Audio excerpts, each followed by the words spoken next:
சுற்றி வரும் ரயில் வண்டி. ஹாய் குட்டீஸ், இன்னைக்கு நம்ம புதுமையான ஒரு ரயில் வண்டி உருவாக்கி விளையாடலாமா?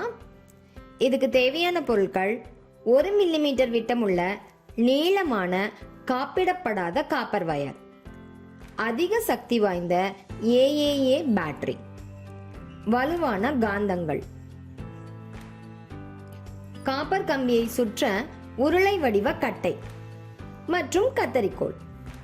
முதல்ல இந்த உருளையை எடுத்து அதுல 1 மில்லிமீட்டர் விட்டம் உள்ள இந்த காப்பர் கம்பிய இந்த மாதிரி மெதுவா சுத்திட்டே வாங்க. இப்ப கம்பி எல்லாத்தையும் நல்லா சுத்திட்டோம். இப்ப இந்த உருளைய வெளியே எடுத்துடலாம். இங்க பாருங்க, காப்பர் பார்க்கிறதுக்கு ஸ்ப்ரிங் மாதிரியே இருக்கு. அடுத்து ஏஏஏ ரீசார்ஜபிள் பேட்டரியை எடுத்துக்கலாம். காந்தங்கள் ரெண்டையும் எடுத்து பேட்டரியின் இரு முனைகள்லையும் இந்த மாதிரி ஒட்டிக்கலாம்.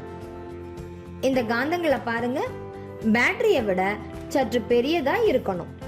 இப்படி இருந்தாதான் ஏஏஏ பேட்டரி கீழே மோதாம இருக்கும். இங்க பாருங்க, ஈஸியா நகருது. சரி, இத இந்த காப்பர் சுருள் வளையத்துக்குள்ள கவனமா வைங்க.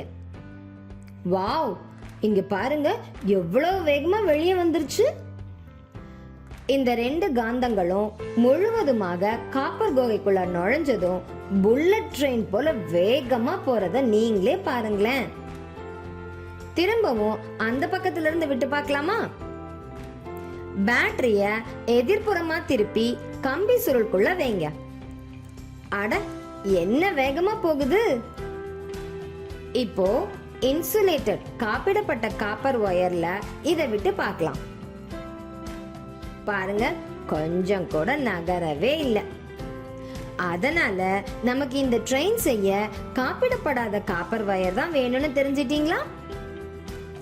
காப்பிடப்படாத காப்பர் ஒயர்ல ரொம்ப நீளமா இது போல செஞ்சுக்கலாம். இப்போ இதுல ட்ரெயினை விடலாமா?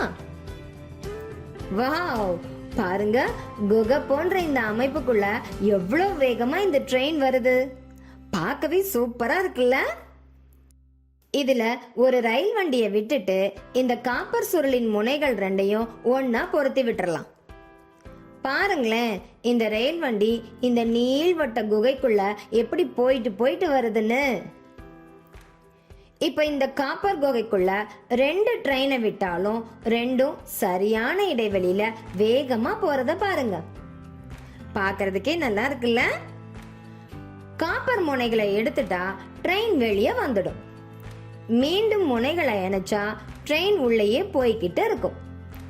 காப்பர் சுருளை ஒன்றன் மேல் ஒன்று வச்சு பார்த்தா இப்ப கூட இந்த ட்ரெயினின் வேகம் குறையவே இல்லை. பாத்தீங்களா? இந்த மாணவர்களும் இந்த சுற்றி வரும் ரயில் வண்டியை வச்சு எவ்வளவு ஆர்வமா விளையாடுறாங்க பாருங்க.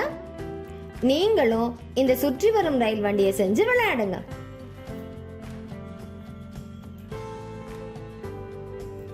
அடிப்படை தத்துவம். மின்காந்தம். கம்பிச்சுருள் வழியே மின்னோட்டம் பாயும் போது அது ஒரு சட்டகாந்தமாக செயல்படுகிறது. காந்த துருவங்கள் உள்ளிருக்கும் காந்த துருவங்களை விலக்குவதால் குகையில் செல்லும் ரயில் போன்ற இயக்கத்தை மேற்கொள்கிறது. பாய் குட்டீஸ்.